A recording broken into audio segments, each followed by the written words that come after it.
अस्सलाम वालेकुम, welcome back to another video. और आज हम बात करेंगे बिटकॉइन की रीसेंट प्राइस मूवमेंट के बारे में। और एक दो न्यूज़ हैं जो इम्पोर्टेंट आपके साथ शेयर करनी है। इन दिनों काफ़ी डेवलपमेंट्स हो रही है मार्केट में, और बार बार कोई ना कोई नई न्यूज़ जो है वो आती जा रही है साथ साथ। तो इस वजह से मैं वीडियोस कंटिन्यूसली बना रहा हूँ।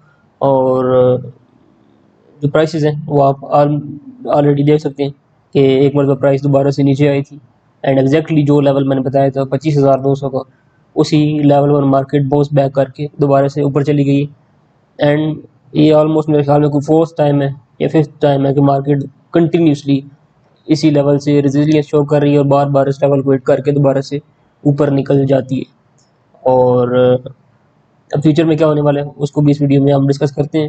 तो सबसे पहली चीज़, एक तो प्राइस लेवल अगेन वही होल्ड कर रही है मार्केट, और मार्केट जो है वो दोबारा से पिछले जो हाई थे उसके करीब जा चुकी है। अब फ्यूचर में क्या होने वाला है, तो जो इम्पोर्टेंट चीज़ है आइंदा आने वाले कुछ दिनों में, वो ये वाला लेवल है जो मैं एक्सेप्ट करूँगा अगर मार्केट इसको ब्रेक करती है तो काफ़ी हायर जा सकती है। सो ये लेवल है अराउंड 25,000, सॉरी 27,500 पर। तो ये एग्जैक्ट लेवल बनता है यहाँ पर।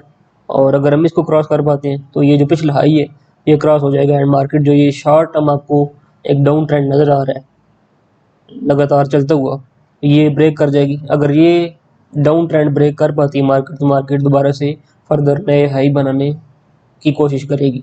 तो एटलीस्ट कम से कम तो यहाँ यहाँ तक तो ये मार्केट इजीली आ सकती है। अगर 27,500 को ब्रेक करती है तो मार्केट एटलीस्ट मेरे ख्याल में जो पिछला हाई था अराउंड 31,000 का, उस लेवल तक इजीली मार्केट आ सकती है। अगर ये हाई या जो लेवल मैंने आपको बताया 27,500 का, ये मार्केट अगर ब्रेक करती है तो। और अब न्यूज़ की तरफ चलें तो सबसे पहली चीज़, बिटकॉइन का जो ईटीएफ है, जो कई बड़े लंबे टाइम से इसके बारे में बात हो रही थी और कोई स्पॉट मार्केट पे कोई ईटीएफ अभी तक लॉन्च नहीं हो पाया। बहुत सी कंपनीज ने कोशिश की, ब्लैक रॉक अब दोबारा से कोशिश कर रही है, पहले भी ये कोशिश करते रहे लेकिन पहले अप्रूव नहीं हो पाया। लेकिन अब कुछ होप नज़र आ रही है कि हो सकता है कि ब्लैक रॉक ने कुछ रास्ता कोई ना कोई तरीक़ाकार निकाल लिया हो ईटीएफ को लॉन्च करने का। तो इस मरतबा चांसेस है कि हो सकता है स्पॉट पे ईटीएफ लॉन्च हो जाए। और अगर इन केस ईटीएफ लॉन्च होता है तो ईटीएफ एक बहुत बड़ी चीज़ है। जो लास्ट बुल रन थी गोल्ड की, वो इनिशिएट हुई थी ईटीएफ की वजह से ही।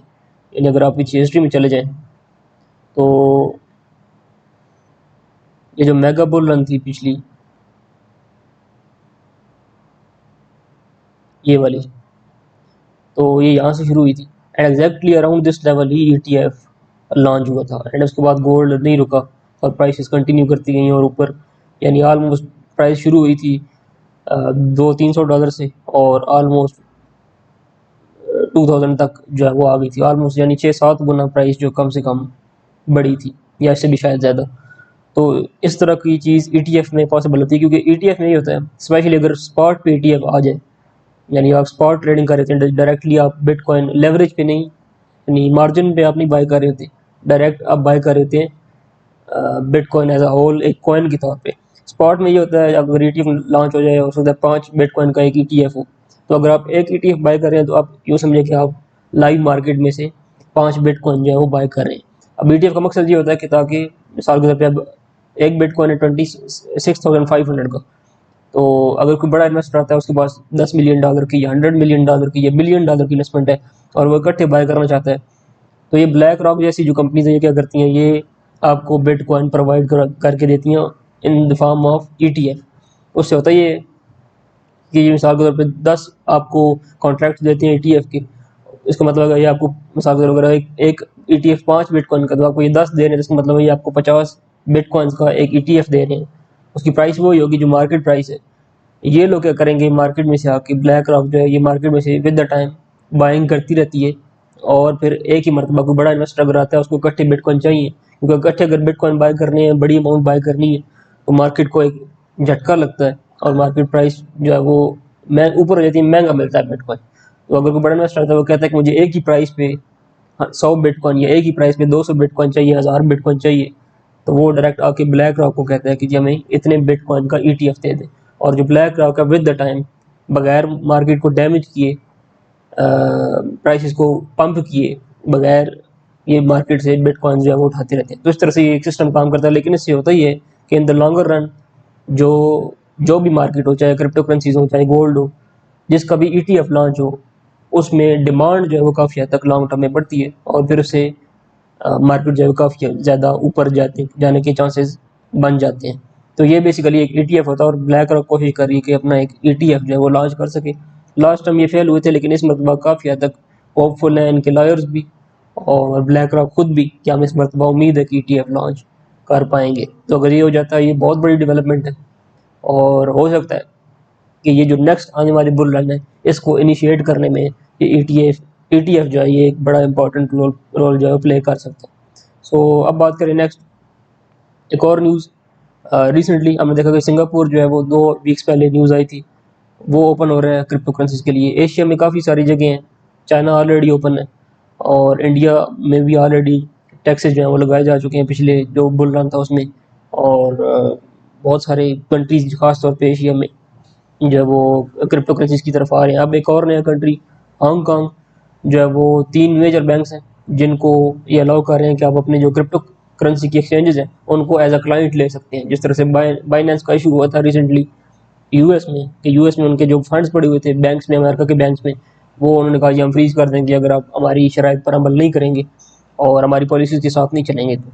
लेकिन यहाँ पर हांगकांग में 3 बैंक्स मेजर ओपन हो रहे हैं जिनको अलाउ किया जा रहा है कि आप एक्सचेंजेस को, यानी मिसाल के तौर पर बाइनेंस है तो बाइनेंस अपना जाके एक्सचेंज के साथ एक अकाउंट ओपन कर सकता है और अपनी एसेट उसमें जो है वो स्टोर कर सकता है। तो ये बड़ी डेवलपमेंट है।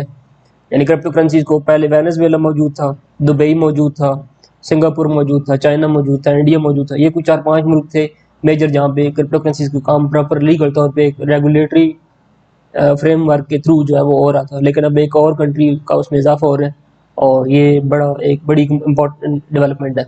इसके अलावा एक और न्यूज़ है, उसको यहाँ पे आर्टिकल तो सामने नहीं है, लेकिन जो ब्रिक्स आपको याद हो, ब्रिक्स बेसिकली क्या है कि इसमें Brazil, Russia, India, China and south Africa, ये 5 कंट्रीज़ हैं।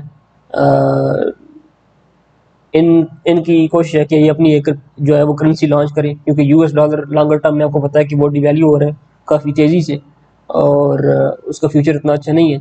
तो ब्रिक्स जो है वो अपनी करेंसी लॉन्च करना चाहती थी। अब क्या हुआ है कि मेरे ख्याल में कुछ 20 कंट्रीज़ मजीद हैं, ये तो पहले 5 कंट्रीज़ थे जो ब्रिक्स को ज्वाइन करने की कोशिश में हैं और उसमें ऑलरेडी आप यहाँ पे देख सकते हैं जो पहली कॉन्फ्रेंस थी उसमें भी 12 मजीद कंट्रीज़ के डिप्लोमेट्स थे, जिसमें ईरान, सऊदीया, इजिप्ट और यूनाइटेड स्टेट्स, नहीं सॉरी, यूनाइटेड अरब एमिरेट्स जो है वो उनकी प्रेजेंस वहाँ पर थी, उनके डिप्लोमेट्स की।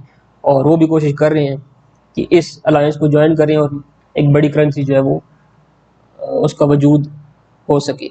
सो ये एक बड़ी डेवलपमेंट है। इसको मेरे ख्याल में कोई 20 कंट्रीज़ हैं, यहाँ पे तो 12 लिखा हुआ है। वैसे जो लेटेस्ट न्यूज़ है, ये क्योंकि पुरानी न्यूज़ है, लेटेस्ट न्यूज़ आ रही है उसमें ये है कि 20 मजीद कंट्रीज़ हैं जो ब्रिक्स को ज्वाइन करने की कोशिश कर रहे हैं, जो कि अपनी एक बड़ी करेंसी लॉन्च करेंगे। तो ये भी मार्केट में एक बड़ी शिफ्ट आने वाली है इन द लॉन्गर रन। अब इसके एंड पे, वीडियो के एंड पे एक इंडिकेटर है जो मैं आपके साथ शेयर करना चाहता हूँ। ये बेसिकली एक लॉन्ग टर्म पर्सपेक्टिव देते हैं आपको कि मार्केट की प्राइसेस किस तरह से चल रही हैं और किस तरह से आप जान सकते हैं कि ये आल्ट कॉइन का सीज़न है या क्या मार्केट में करेंटली क्या सिनेरियो है। इसमें आप ऊपर देख सकते हैं ये सारी चीज़ें लिखी हैं कि कौन सा कलर होगा तो उसका क्या मतलब होगा। ये बेसिकली रेनबो चार्ट है और ये बहुत हद तक एक लॉन्ग टर्म प्रिडिक्शन करने के लिए बड़ा एक्यूरेट होता है। और जब भी आप देखते हैं कि बिल्कुल लोअर साइड भी प्राइसेस आई हैं, उसके बाद हमेशा एक बुल रन स्टार्ट हुई है। यहाँ पर भी आप देख सकते हैं ये थीरियम का पहला बुल रन था जो 2015 में शुरू हुआ था, ठीक है। उसके बाद दोबारा से मार्केट नीचे आई, जब इन लोअर प्राइसेस पे आई फिर ऊपर गई मार्केट, यहाँ पर लोअर प्राइसेस पे आई अगेन यहाँ पर। जब भी ख़ास तौर पे जो सबसे लास्ट वाली ये जो आपको नज़र आ रही है, कलर नज़र आ रहा है, जब भी इस पर आती है तो वो एक नया बुल रन स्टार्ट होता है। एंड अगेन आप देख सकते हैं कि काफ़ी लंबे टाइम से हम इस आखिरी कलर में मौजूद है, यानी जो लोअर एंड है इसका रेनबो चार्ट का उसके लोअर एंड पर मौजूद है। इसका मतलब है कि प्राइसेस ऑलरेडी काफ़ी हद तक अंडर वैल्यूड है, प्राइसेस ने अब मज़ीद बढ़ना है और फ्यूचर में प्राइसेस काफ़ी ऊपर जा सकती हैं। एथेरियम की, ये एथेरियम का चार्ट है। इसके अलावा बिटकॉइन का भी एक रेनबो चार्ट है, वो भी मैं आपके साथ शेयर कर देता हूँ। उसकी भी तकरीबन ऑलमोस्ट सेम सिचुएशन है। और ये बेसिकली ये दिखाने का मकसद है कि लॉन्ग टर्म आपको पर्सपेक्टिव नज़र आए कि लॉन्ग टर्म में प्राइसेस किस डायरेक्शन में जा रही हैं। और यहाँ पर भी आप देख सकते हैं एग्जैक्टली उसी लेवल पर मौजूद है जिस लेवल पे तकरीबन इथेरियम मौजूद है, आखिरी जो लेवल है। और इस पर बड़ी कम कम प्राइसेस आती हैं, आप हिस्ट्री में देख लें तो सिर्फ यहाँ पर एक मरतबा इस लेवल पर आई थी, और उससे पहले कोई काबिल ज़िक्र जगह नहीं है जहाँ पर मार्केट इस लेवल तक आई हो। अब दोबारा से मार्केट इस लेवल पर आ चुकी है, जिसका मतलब है कि मार्केट अंडर वैल्यूड है।